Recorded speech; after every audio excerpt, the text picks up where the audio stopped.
క్రమం, అతిక్రమం లేకపోతే అక్రమం, రెంటికి దూరం ఎంత? రెండు ఎంత దగ్గర? ఆకాశం భూమి ఎంత దూరమా, లేకపోతే కుడి ఎడమా అంత దగ్గర? రెండింటికి తేడా ఏంటి? ఒకసారి రోడ్డు మీద వెళ్తాము, ఇక ఎదురు దారి ఉండదు, అయితే రైట్ వెళ్ళాలి లేకపోతే లెఫ్ట్ వెళ్ళాలి. జీవితంలో చాలా సమయాల్లో ఈ యొక్క చాయిసెస్, ఈ నిర్ణయాలు తీసుకోవాలి. అయితే క్రమం వైపా లేకపోతే అతిక్రమం వైపా? ఈ టర్నింగ్ ఉంది కదా, దానిని నేను అవకాశము అని అంటాను, సామర్థ్యము అంటాను. అవకాశాలతో మనం ఏం చేస్తామో, అవకాశాలు మనతో ఏం చేస్తాయో అదే మనల్ని అయితే క్రమానికి లేకపోతే అతిక్రమానికి తీసుకెళ్తుంది. ఈరోజు నాతో పాటు వాక్యాన్ని ధ్యానించడానికి వచ్చిన మీకు శుభములు, యేసయ్య నామాన శుభములు. మనం కీర్తన 32ని ధ్యానిస్తున్నాము. దాన్ని 3 మాటలు చెప్పొచ్చు. పాపం, ఒప్పుకోలు, క్షమాపణ ద్వారా వచ్చే ఆనందము. ఆ కీర్తన అంతా కలిపి ఈ 3 మాటల్లో చెప్పొచ్చు. ఆ కీర్తనను మీరు రోజు 4 ప్రశ్నలుగా వేసి ఆ ప్రశ్నలకు సమాధానం చెబుతా. ఆ ప్రశ్నల్ని నీకు వేయకముందు, ఆ సమాధానము చెప్పకముందు మీరు మట్టికి ఒకసారి 32వ కీర్తన దయించి చదవండి. చదివినప్పుడు మీకు ఒక హోంవర్క్ ఉంది. ఈ కీర్తనలో ఎన్నిసార్లు ఆవరించి అనే ఆ పదం వచ్చిందో లెక్కెట్టండి. కింద కామెంట్ సెక్షన్ ఉంది కదా, అందులో రాసి ఏ వచనాల్లో ఆవరించు అన్న పదం వచ్చింది, ఏ సందర్భాల్లో వచ్చింది చెప్పండి. ఇంకా ఎక్కువ హోంవర్క్ ఏమని కానీ ఇంకొకటి ఏంటంటే కప్పుట, అది ఎన్నిసార్లు వచ్చింది చెయ్యండి. కానీ ఈ 32వ కీర్తన చదివినప్పుడు సహజంగా మనం 2 భాగాలు చదువుతాం బైబిల్లో. మొదటిది ఏంటంటే 2వ సమూయేలు 12-13 అధ్యాయాలు. 2 ఏంటంటే 51వ కీర్తన. మిమ్మల్ని దూరం తీసుకెళ్ళాలని కానీ అపోస్తలుడైన పౌలు రోమీయులకు రాసిన పత్రికల్లో 4వ అధ్యాయంలో 7-8 వచనాల్లో దీని గురించి మరలా ప్రస్తావిస్తాడు. కానీ ఈరోజు నేను దానిని ప్రస్తావించను. అవకాశం అన్నారు కదా, మరి చెప్పండి, విశదీకరించండి అని మీరు అనొచ్చు. యేసయ్య మాటలో దేవునికి వ్యతిరేక పదం ఏంటి అంటే సిరి. ఏంటండి సిరి అంటున్నారు అని మీరు అనుకోవచ్చు. ఎందుకంటే మనందరూ ఆశించి దానికోసమే. సిరి అంటే అర్థం ఏంటి చెబుతా. ఏంటి అంటే అధికారం, ఆదాయం, అవకాశాలు, ఆధిపత్యం, ఆస్తి, అంతస్తు, పరపతి, కనెక్షన్స్, సామర్థ్యం, ఇవన్నీ మనకు ఉన్నాయి. ఎంతో కొంత ఉన్నాయి. ఏది లేనోళ్ళు ఎవరూ లేము. కనీసం సామర్థ్యాలు ఉన్నాయి కదా, చూడగలుగుతున్నాము, వినగలుగుతున్నాము, మాట్లాడగలుగుతున్నాము, ఎంతో కొంత నడుస్తున్నాము, ఆలోచిస్తున్నాము, రుచి చూస్తున్నాము. ఇవన్నీ సామర్థ్యాలే. సిరి గురించి నిర్వచిస్తూ అలాషియస్ పేరిస్ శ్రీలంకలో ఒక వేదాంతి ఏమన్నాడంటే, సిరి గురించి మాట్లాడుతూ, ఇది డబ్బే కాదు, డబ్బుతో నువ్వేం చేస్తావు, డబ్బు నీకు ఏం చేస్తుంది, అదే సిరి అంటాడు. అంటే నీకు ఉన్న ఆధిపత్యం కానీ, అధికారం కానీ, అవకాశాలు కానీ, పరపతి కానీ, మంచి పేరు కానీ, సామర్థ్యాలు కానీ, నువ్వు వాటితో ఏం చేస్తావు, అవి నీకు ఏం చేస్తాయి. మీరు చాలామంది అంటారు డబ్బు ఉంటే తప్పే ఉందని అంటారు. తప్పు కాదు. ఆ డబ్బుతో నువ్వేం చేస్తావు అనేది ప్రశ్న. ఆ డబ్బు నీకు ఏం చేస్తుంది. పరపతుంటే తప్పేముందండి అని అడగొచ్చు. తప్పు కాదు. ఆ పరపతితో, ఆ కనెక్షన్స్తో, ఆ మంచి పేరుతో నువ్వేం చేస్తావు, అది నీకు ఏం చేస్తుంది.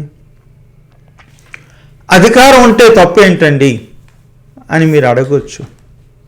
తప్పు కాదు. ఉన్న అధికారంతో నువ్వేం చేస్తావు, అధికారం నీకేం చేస్తుంది. ఒక్కోసారి ఇందాక చెప్పినవి ఉన్నాయి కదా, డబ్బులు, పరపతి, మంచి పేరు, అధికారము, ఇవన్నీ ఏం చేస్తాయంటే మన కళ్ళు మూసేస్తాయి, మనల్ని మనుషులకు దూరం చేసేస్తాయి. అది ప్రమాదం. అవి మన చెవులు మూసేస్తాయి, ఎదుటోళ్ళు కష్టాలను వినకుండా అవి మనల్ని ఆప్ చేస్తాయి. అవి మన కళ్ళు మూసేస్తాయి, బాధలో ఉన్న బాధని గుర్తుపట్టకుండా చేస్తాయి.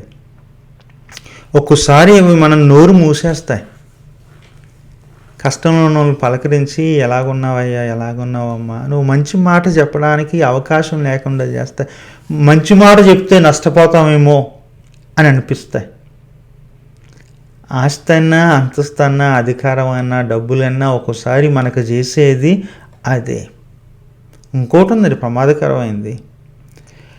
చెప్పినవి ఉన్నాయి కదా, అవకాశాలు, ఆదాయాలు, అంతస్తులు, ఆస్తులు, పరపతులు, సామర్థ్యాలు, ఇవి ఉన్నాయి కదా, ఇవి మన గుండెను కూడా పాడు చేస్తాయి. ఒక్కోసారి ఎదుటోళ్ళు బాధను భావించకుండా, అర్థం చేసుకోకుండా మన మనస్సును, మన గుండెను రాయిల్ని చేస్తాయి.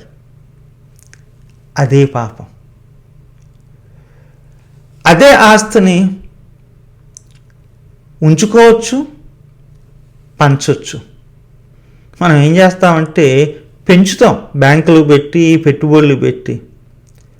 పంచం కావలసిన వాళ్ళతో, అవసరాలు ఉన్న వాళ్ళతో. ఇప్పుడు అర్థమైంది కదా సిరితో ప్రమాదం. సిరిని మంచి కొరకు ఉపయోగించవచ్చు, పంచవచ్చు.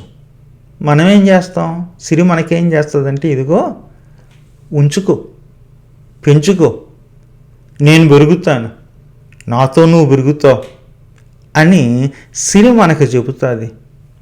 అదే పాపం అంటే, అదే ప్రమాదం అంటే. ఈ లెంట్ సీజన్కి సంబంధించి గతంలో శోధనల గురించి నేను కొన్ని వీడియోలు చేశాను.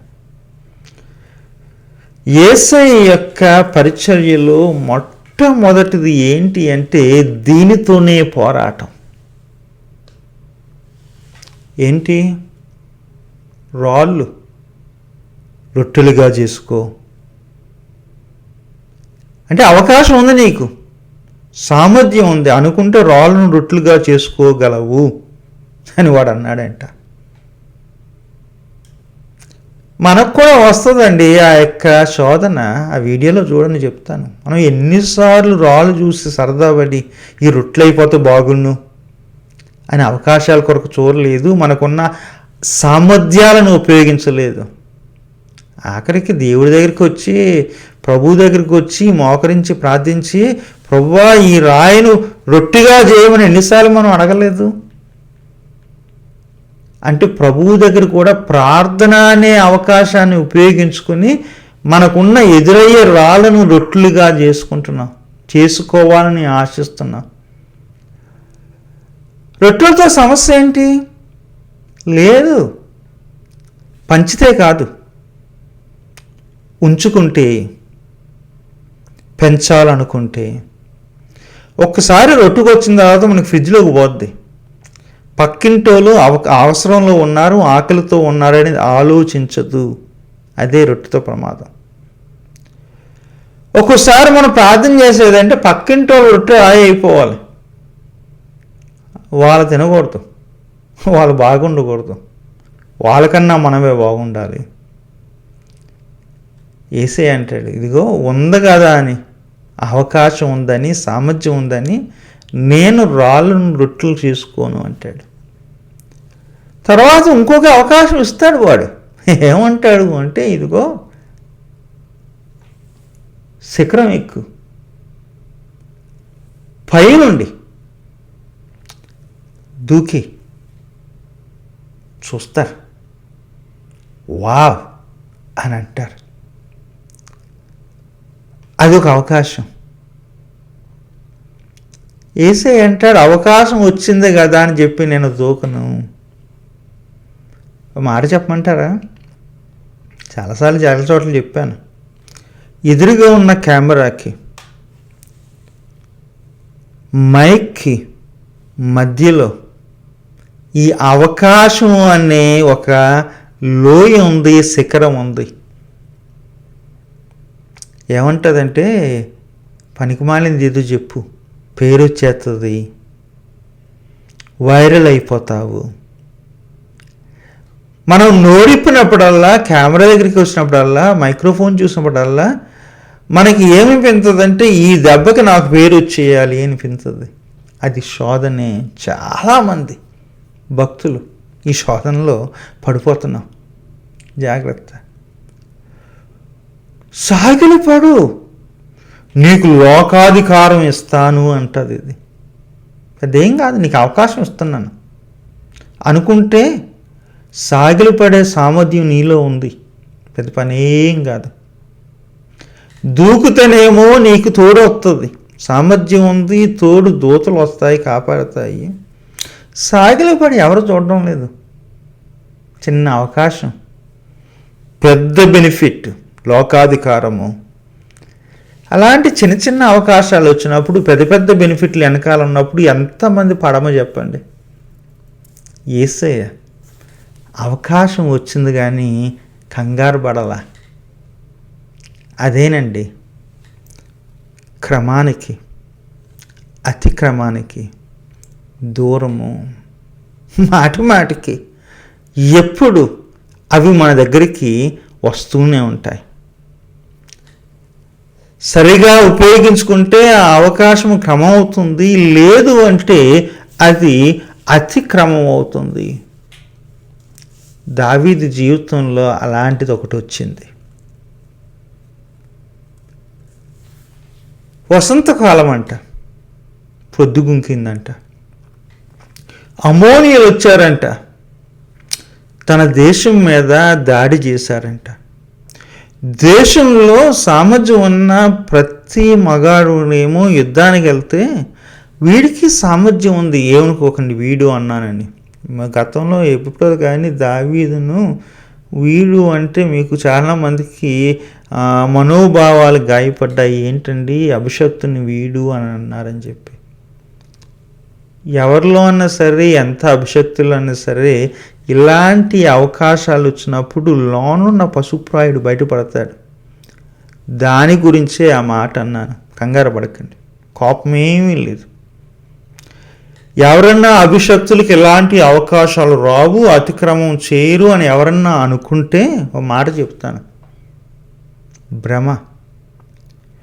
మీకు మీరు అతిక్రమము చేయడానికి పర్మిషన్, అనుమతి తీసుకుంటున్నారు. ప్రమాదకరము. వద్దు.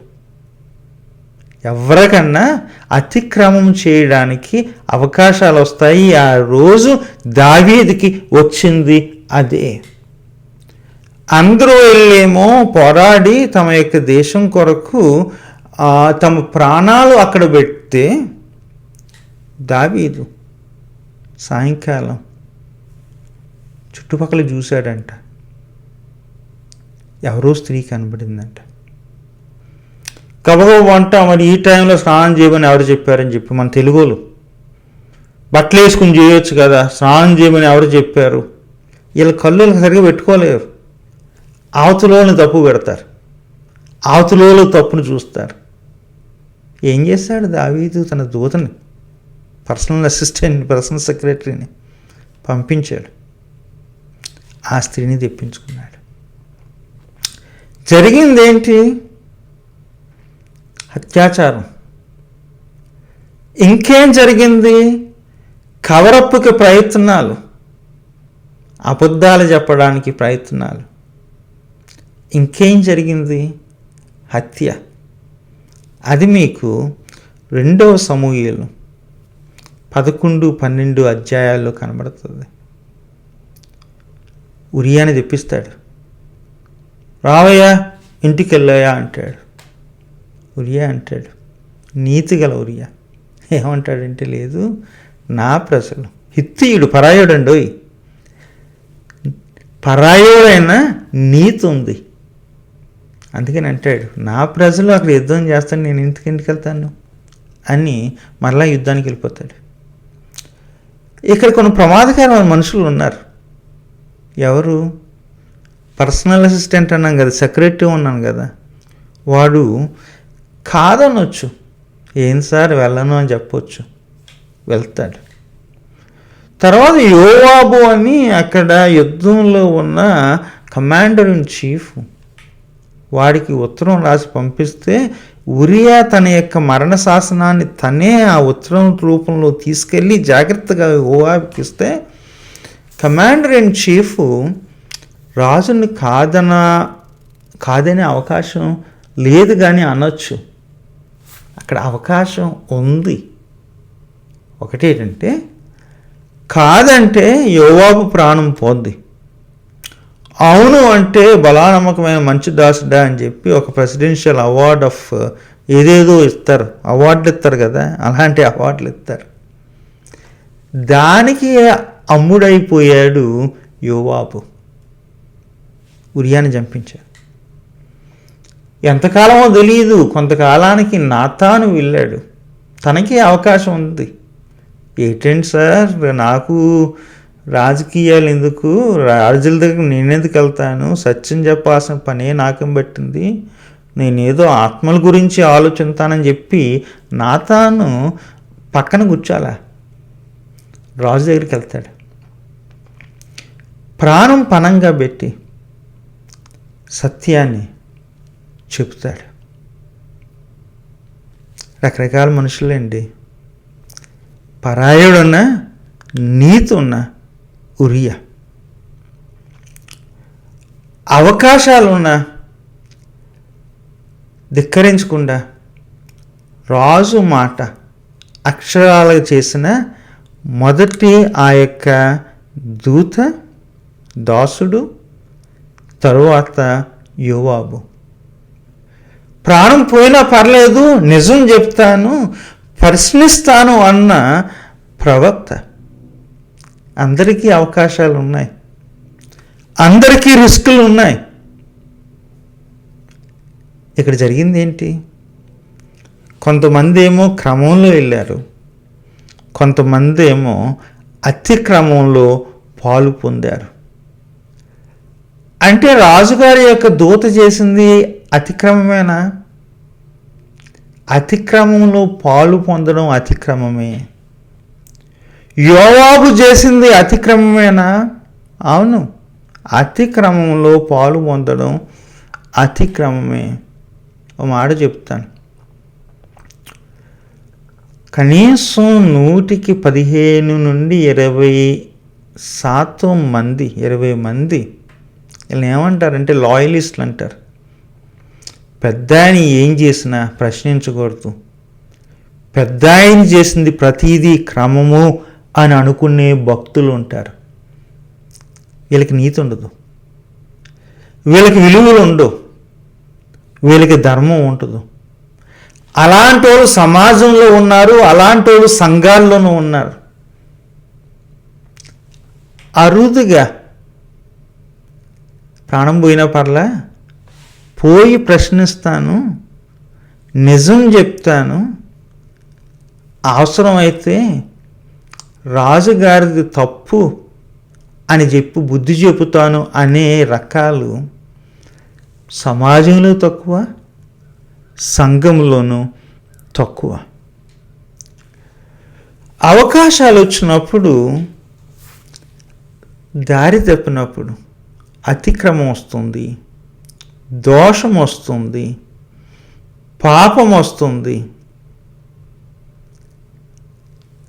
రెండో ప్రశ్న ఏంటంటే, ఆ పాపంతో మనం ఏం చేస్తాం? ఆ పాపం మనకి ఏం చేస్తుంది? సహజంగా మనుషులుగా మనం ఏం చేస్తామంటే ఆ పాపాన్ని కప్పుతాం. అది పెద్ద ముప్పు, గమనించండి. ఆ పాపాన్ని దాస్తే ఆ పాపం మనల్ని దోస్తుంది. అది మనలో ఉన్న మానవత్వాన్ని చంపేస్తుంది. ఇక్కడ దావీదు జీవితంలో మరి ఎన్ని నెలల మౌనంగా ఉన్నాడో తెలియదు. జరిగింది ఏంటి అంటే, వచనాలు గమనించండి. ఏం జరిగింది అంటే, ఇదిగో నాలో ఉన్న సారం ఎండిపోయింది అంటాడు. ఇదిగో నా దేవుని యొక్క చెయ్యి నా మీద బరువుగా ఉంది అంటాడు. ఇదిగో నా ఎముకలు క్షీణించిపోతున్నాయి అంటాడు. చాలా కష్టం అండి. పాపాన్ని లోన దాచుకుంటే పాపం మనలోనున్న మానవత్వాన్ని దోచుకుంటుంది. అదే జరిగింది దావీదుకి. ఎముకలు క్షీణిస్తున్నాయి అంటాడు. పగలు రాత్రి దేవుని యొక్క హస్తం నాకు బరువైపోయింది అంటాడు. నాలో ఉన్న సారాన్ని అది తీసేసుకుంది అంటాడు. నాకు ఒక జ్ఞాపకం ఉంది. నేను మీకు చెప్పాను కదా, గతంలో నేను చాప్లిన్గా పనిచేశాను. ఇటు హాస్పిటల్స్లోనూ చేశాను, తర్వాత చెరసాలల్లోనూ చేశాను. ఇది చెరసాల కేసు కాదు కానీ హాస్పిటల్లో సైకియాట్రీ కేసు అన్నమాట. అంటే మానసికంగా దెబ్బతిన్న మధ్యన పనిచేశాను. ఇది కొంచెం డిఫరెంట్ స్టేజ్. అంటే ఫస్ట్ స్టేజ్ ఏంటంటే, ప్రతి ఒక్కరూ ఏదో రీతిగా మానసికంగా గాయపడతారు. వాళ్ళతో కూర్చున్నప్పుడు మాటలు విని ప్రశ్నలు అడిగి ఇంకా మాటలు చెప్పించినప్పుడు వాళ్ళలో కాస్తో కూస్తో ఏమవుతుందంటే స్వస్థత ప్రారంభం అవుతుంది. అది లెవెల్ 1.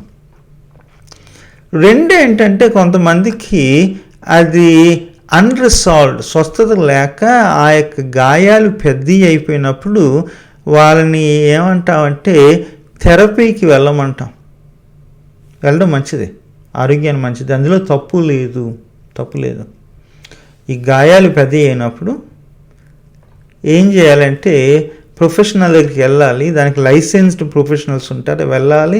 వాళ్ళ దగ్గర మన యొక్క బాధను చెప్పుకుంటున్నప్పుడు వాళ్ళు చేసేది ఏమీ లేదు, ప్రశ్నలు అడుగుతారు, కానీ దానికి ఉపశమనమే కాదు స్వస్థత కలుగుతుంది. అది 2వ లెవెల్. 3వ ఏంటంటే, ఇది ఒక్కోసారి బ్రెయిన్ వరకు వెళుతుంది. బ్రెయిన్ వరకు వెళ్ళినప్పుడు దానికి ప్యాథలాజికల్గా ట్రీట్మెంట్ ఇవ్వాలి. అది కొంతమంది డాక్టర్ల మట్టుకే దానిని చేయగలరు, అందరూ చేయకూడదు. బ్రెయిన్కి సంబంధించి ట్యాబ్లెట్లు ఇచ్చి బ్రెయిన్ సరిగా స్ట్రైట్గా ఆలోచించేటట్లు డాక్టర్లు కొన్ని మందులు ఇస్తారు. అలాంటి చోటుకి నేను ఒక వ్యక్తిని చూడడానికి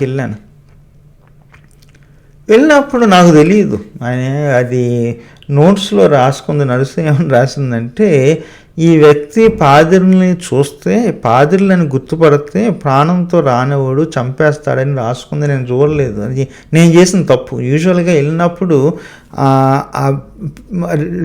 మెడికల్ రికార్డ్ చూస్తాం, పేషెంట్ రికార్డ్ చూసి ఏంటి సమస్య అని చెప్పి నర్సు పంపిస్తే నేను చూడకుండా వెళ్ళిపోయిన పెద్ద పొరపాటు చేశాను.